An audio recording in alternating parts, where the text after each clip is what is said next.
Everyone needs a coach. It doesn't matter whether you're a basketball player, a tennis player, a gymnast, or a bridge player. My bridge coach, Sharon Osberg, says there are more pictures of the back of her head than anyone else's in the world. Sorry, Sharon.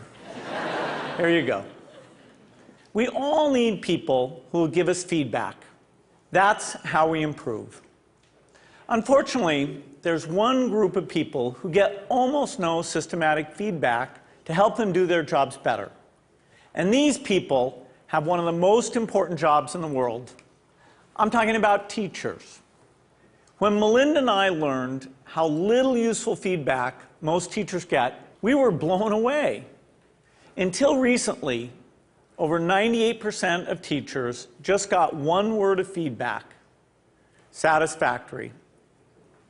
If all my bridge coach ever told me was that I was satisfactory, I would have no hope of ever getting better. How would I know who is the best? How would I know what I was doing differently? Today, districts are revamping the way they evaluate teachers, but we still give them almost no feedback that actually helps them improve their practice. Our teachers deserve better. The system we have today isn't fair to them. It's not fair to students, and it's putting America's global leadership at risk. So today I want to talk about how we can help all teachers get the tools for improvement they want and deserve. Let's start by asking, who's doing well? Well, unfortunately, there's no international ranking tables for teacher feedback systems. So I looked at the countries whose students perform well academically and looked at what they're doing to help their teachers improve. Consider the rankings for reading proficiency. The US isn't number one. We're not even in the top 10. We're tied for 15th with Iceland and Poland. Now, out of all the places that do better than the US in reading, how many of them have a formal system for helping teachers improve? 11 out of 14. The US is tied for 15th in reading, but we're 23rd in science and 31st in math. So there's really only one area where we're near the top, and that's in failing to give our teachers the help they need to develop their skills. Let's look at the best academic performer, the province of Shanghai, China. Now, they rank #1 across the board in reading, math, and science. And one of the keys to Shanghai's incredible success is the way they help teachers keep improving. They make sure that younger teachers get a chance to watch master teachers at work. They have weekly study groups where teachers get together and talk about what's working. They even require each teacher to observe and give feedback to their colleagues. You might ask, why is a system like this so important? It's because there's so much variation in the teaching profession. Some teachers are far more effective than others. In fact, there are teachers throughout the country who are helping their students make extraordinary gains. If today's average teacher could become as good as those teachers, our students would be blowing away the rest of the world. So we need a system that helps all our teachers be as good as the best. What would that system look like?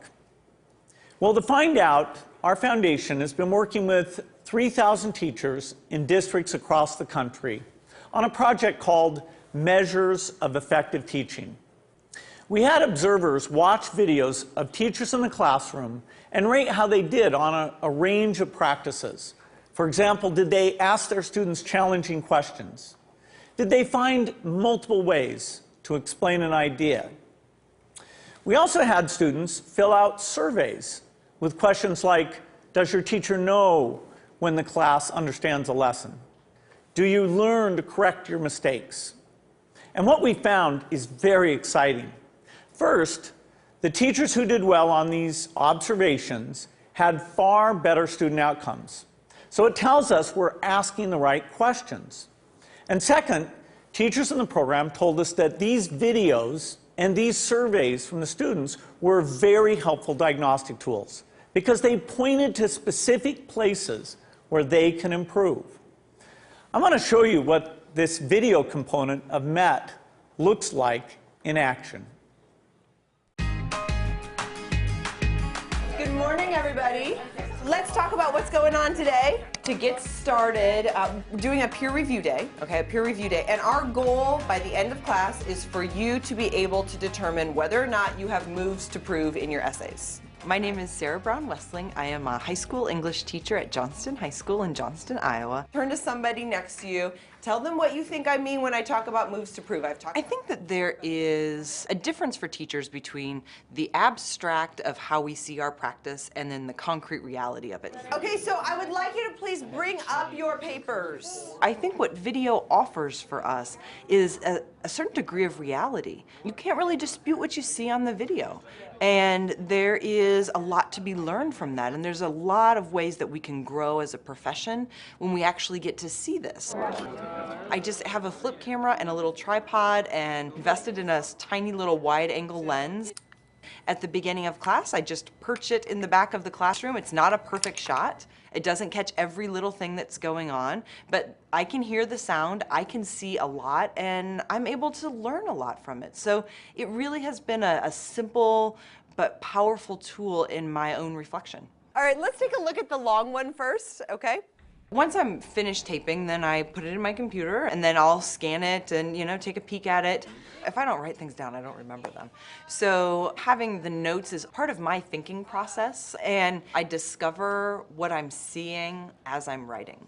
I really have used it for my own personal growth and my own personal reflection on teaching strategy and methodology and classroom management and just all of those different facets of the classroom. I'm glad that we've actually done the process before so we can kind of compare what works, what doesn't. So I think that video exposes so much of what's intrinsic to us as teachers in ways that help us learn and help us understand and then help our broader communities understand what this complex work is really all about.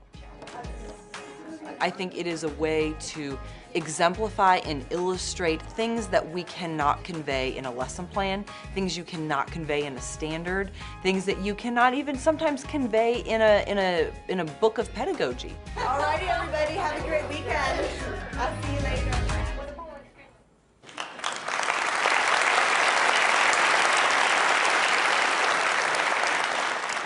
One day, we'd like every classroom in America to look something like that.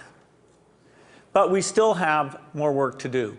Diagnosing areas where a teacher needs to improve is only half the battle. We also have to give them the tools they need to act on the diagnosis. If you learn that you need to improve the way you teach fractions, you should be able to watch a video of the best person in the world teaching fractions. So building this complete teacher feedback and improvement system won't be easy. For example, I know some teachers aren't immediately comfortable with the idea of a camera in the classroom. That's understandable. But our experience with MET suggests that if teachers manage the process, if they collect video in their own classrooms and they pick the lessons they want to submit, a lot of them will be eager to participate.